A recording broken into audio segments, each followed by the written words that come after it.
Got good growth happening now on this Bermuda, so I'm going to try to take this blanket off and see what it's looking like underneath there. Definitely some weeds coming in. Just typical things when you're on bare soil that you've been working, and see what it looks like.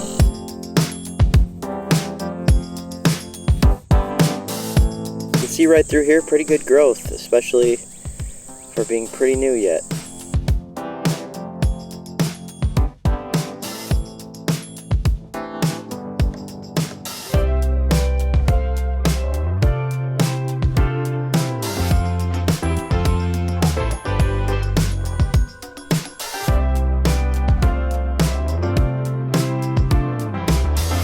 So this behind me is day 7 right now on this perennial ryegrass, and Kelsey and I just took the blankets off of this. It is growing like absolute fire right now. We've had some pretty decent weather. It started to get cooler. Now this next week, upcoming, we have some 100s coming. None of this was in the forecast whatsoever when I planned to do some of these projects. So it's gonna be interesting. I'm probably gonna have to look at making sure I'm very, very careful with my irrigation. But today, I do need to actually get mowing on this already. It's like this tall, and if I want to keep it somewhat tighter to the ground, I want to get to mowing on it, so let's do that.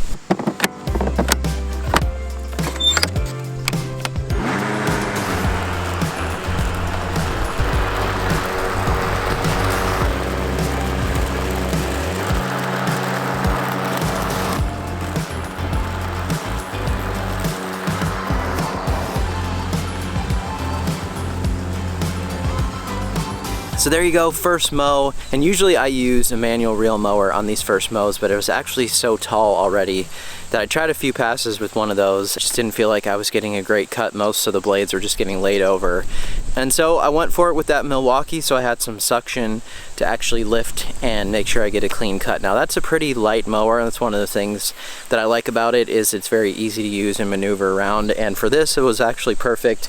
I let this dry out just slightly yesterday, knowing that I was gonna take those blankets off and very likely do the first mow. So make sure it's not soupy wet when you mow it, but other than that, it's not gonna be a problem if you just tread lightly, and especially have a little bit lighter mower like that, then no issues with that. It looks really, really good. One of the things that I can definitely notice is where the blankets were on this side and where they were not on this side. I do have grass here, but definitely not as thick.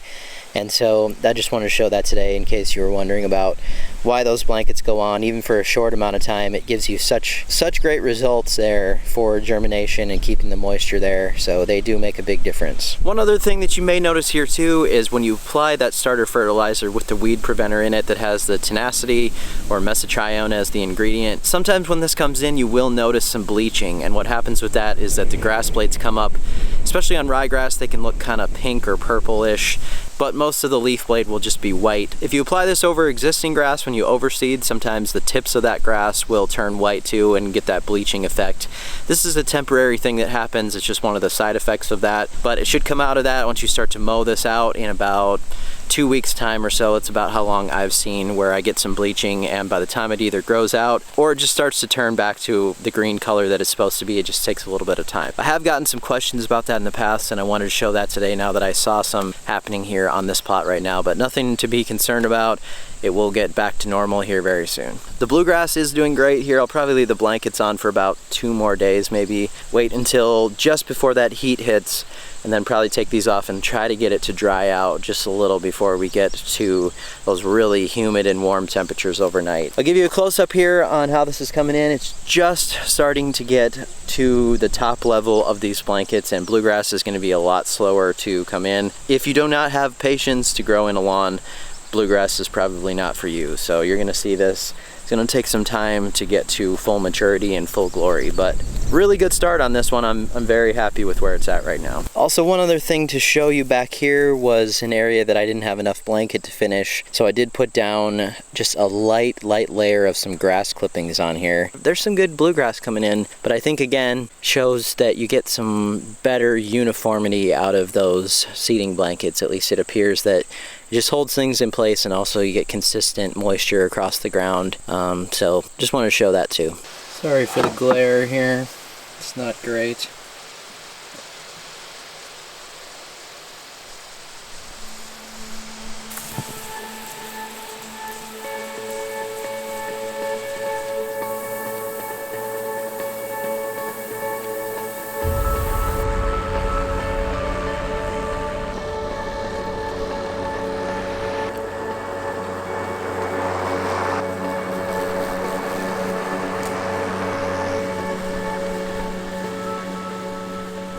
Okay, so I had some requests on how the plots were looking after I did all that dethatching and tore them up and made them look horrible. So some of them are still looking pretty horrible, and that was part of the thing that I told you in that video, was that don't expect everything to just look perfect again like it did right before you did the process. It's definitely going to take some time. This ryegrass plot here has by far recovered the quickest. I've told you before, I don't know what it is about ryegrass, but sometimes scalping it and really treating it poorly makes it come back without really a whole lot of issue to it. So I don't really know why that is, but the tall fescue here, not so good. And I really went extreme on this because I wanted to push it as far as I possibly could. And even if that meant that I give it some weeks here once it gets to the fall temperatures and it's not doing a whole lot, I still have some time that I could do a light overseed on this if I wanted to, or next spring I definitely could too. So really extreme on this one. I have not cut down that other fescue plot yet. I'll show you another experiment I'm doing here in a second on fescue.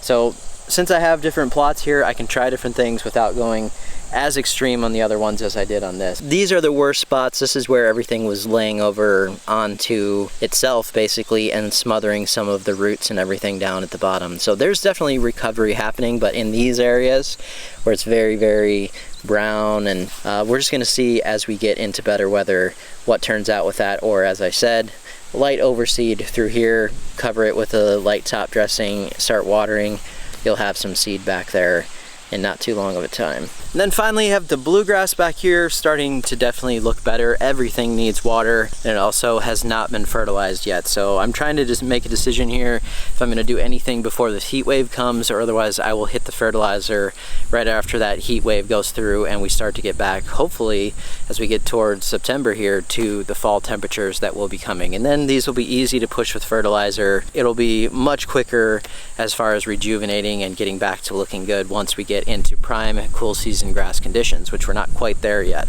So what I did with this fescue plot, because I have different areas that I can try different things, instead of coming through with the machine and actually mechanically thinning out and taking a bunch of junk out of there, I just came in, scalped this thing down with my 0 turn, probably to about 1 3/4 inches. It took me some time to get it down to that. It wasn't like I could just come through at one shot and do it, but now what I'm letting it do is get back up to about 2 1/4 or so. So just a typical scalp, cut lower than you want to actually have your height up cut, then let it grow up a little bit and recover, and then start cutting consistently where you wanted that height of cut to be. So this before was at 3.5, and I've brought it down now to 2 1/4. It definitely still has a sort of a matted thickness down there towards the base that other plot over there does not have, since I took out all that junk that was in there, thinned it out a lot.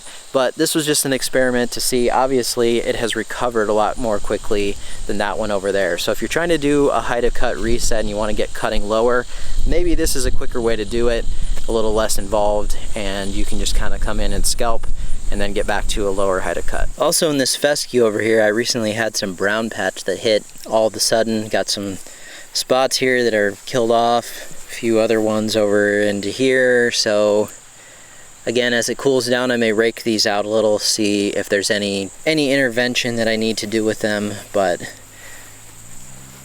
kind of a pain there. It's always something, right? Here's the low cut plots, need to be mowed, but you can see a bunch of clippings onto here when I just did a mow the other day on that fescue, but the bluegrass one just grows like crazy. Actually, I have not fertilized any of these like I should have been this season, so they're doing pretty well for the conditions that I put them through. Got buffalo grass here, which also needs to be mowed.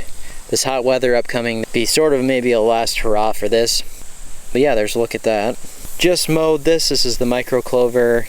This is mowed at 2 1/2. It's been doing fine. There's a few areas during the summer that I did notice it got thinned out a little when it got extremely hot and dry, but everything has bounced back now once it's cooled down slightly. Right here is the fescue with the micro clover in it. I have not fertilized this plot at all this season. Still looks decent. Probably not quite as good as some of the higher end fescue plots before I tore them up. I think that would work out fine if you had a turf that you just wanted to add something to, maybe help with less fertilization and just some more ground cover there. It's always fun getting caught on the worst possible spot when you get a flat tire. I wasn't going straight anymore with the power rake. It started to lean, and of course found I had a big gash in the side of this tire here, so had to go get a new one and try to put this back on today.